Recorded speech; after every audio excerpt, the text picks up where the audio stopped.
Մարգարյանի աղջկա Վարդուհի Մկրտչյանի հետ։ Վրաերթի, որ ենթարկվել է մայիսի 19-ին Հալաբյան Արզումանյան խաչմերուկում։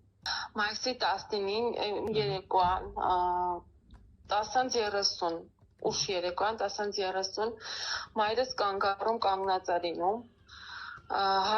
Արզումանյանից եկող մեքենան հարվածում է Հալաբյանից ընթացող լադային, պրիորային, որը որ կողաշրջվում է մայրիկիս վրա ու 70 մետր դեռ գլորվելով գնում այդ մեքենան։ Մորս մանրական ծանր վնասվածքներով կյանքի հետ անհամատեղելի տեղափոխվեն հանրապետական հիվանդանոց։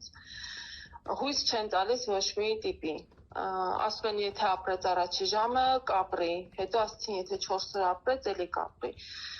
Անցնում այդ 1 ժամն էլ, 4 օրն էլ, 10 օր մամաս պայքարում է։ Ունենում է ծնոտի կոտրվածք, ողերն են կոտրվում, մտած 2 թոքի մեջ, ձեռքի, ոտքի փշրված վիճակ է լինում, ողնաշարը 2 տեղից կոտրված է լինում։ Այս ամենի հետ մեկտեղ մենակ գիտակցությունն է ունենում, որը սենց հուսադրող էր, մինչև վերջի պահը մենք մտածում ենք, որ կապրի։ Մայիսի 29-ին մամաս մահանում է։ Այդ 10 օրվա մեջ մենք ոչ ոստիկանությունից, ոչ քննչական կոմիտեից ոչինչ չենք իմանում։ Մենք մեր ռեսուրսներով գտնում ենք քննիչին, ես անձամբ զանգում եմ քննիչին, իր հետ խոսում եմ։ Այս հոգեվիճակում կարամ նաև, պատ տոնով խոսացած լինեմ, բայց այդ ինձ թվում է ինչ-որ տենց բան չի։ Հետո գնում ենք հանդիպում ենք քննիչին, ես ցանկանում եմ դիմում բողոքրեմ 2 վարորդների դեմ, ինչին քննիչը առարկում է, ասում է, դա ոչինչ չի տալու, ուզում ես 60 հատ գրի։ Իր ասած բառն եմ ցիտում։ Ես ասում եմ, ես կգրեմ 60-ն էլ, 160-ն էլ, թող դու գրիչ տվեք, ես գրեմ։ Դա այդպես, վարորդների հետ կապված, վարորդներին գտնում է պապաս, մարդկային սենց խոսալով, մեզ ամեն օր ժամը 3-ին Բաժնեվարիչի հանրապետական հիվանդանոցի կանչում էր ներս, տեղերի ցանկ էր տալիս, ու այդ տեղերը պետքա գնենք, ինչը որ հիվանդանոցը չուներ, մեզանից արյուն էին ուզում, արյունը նույնպես գնում էինք։ Մենք վարորդներին առաջարկում ենք մարդկային քայլ որպես, գումար չենք ուզում, ոչ մի բան չենք ուզում, տեղերի ցանկ եկեք վերցրեք, զուտ դրանով օգտակար կլինեք։ Իրանք կտրուկ հրաժարվում են։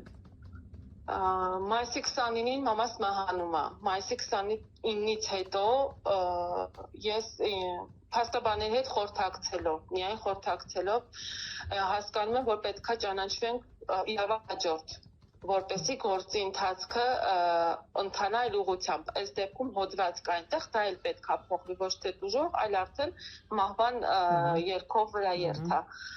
Քննիչը կապի դուրս չի գալիս, առ այսօր ես սպասում եմ սեն, ես տեղեկացված եմ, որ պետքա ցուցմունք տամ որպես տուժող։ Նախքան այդ մի բան էլ ասեմ, որ վարորդներին ցույց է տրվել տեսաձայնագրությունը, որից հետո 2 վարորդներ հրաժարվել են իրենց մեղավորությունը ճանաչելուց, պահանջել են փորձաքննություն։ Հենրիկ Սահրատյան, Իսակով 9 այդ ճանապարհային ոստիկանության քննչականում։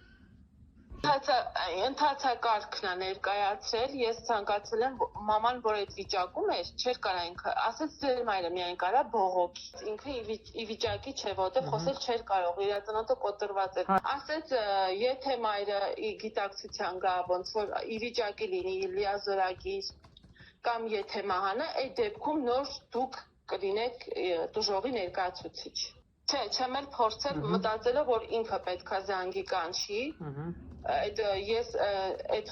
հանդիպման ժամանակ պահանջեցի նաև տեսաձայնագրությունը, այդ պահին պատրաստ չէր։ Ասեց, երբ որ կլինեք տուժողի ներկայացուցիչ իրավահաջորդ, նոր կկարողանաք տեսաձայնագրությունը տեսնել։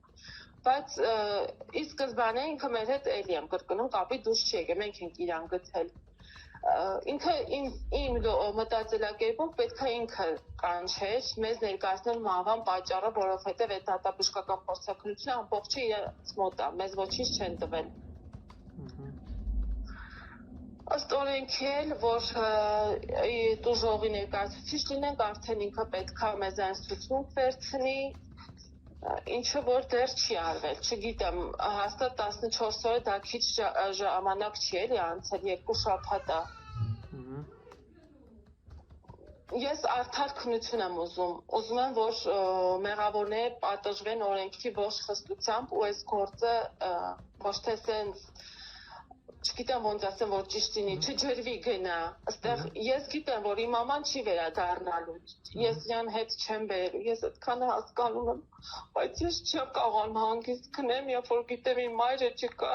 իսկ մեղավորներն ազատության մեջ են, ինձ այդ հանգիստ չի տալիս։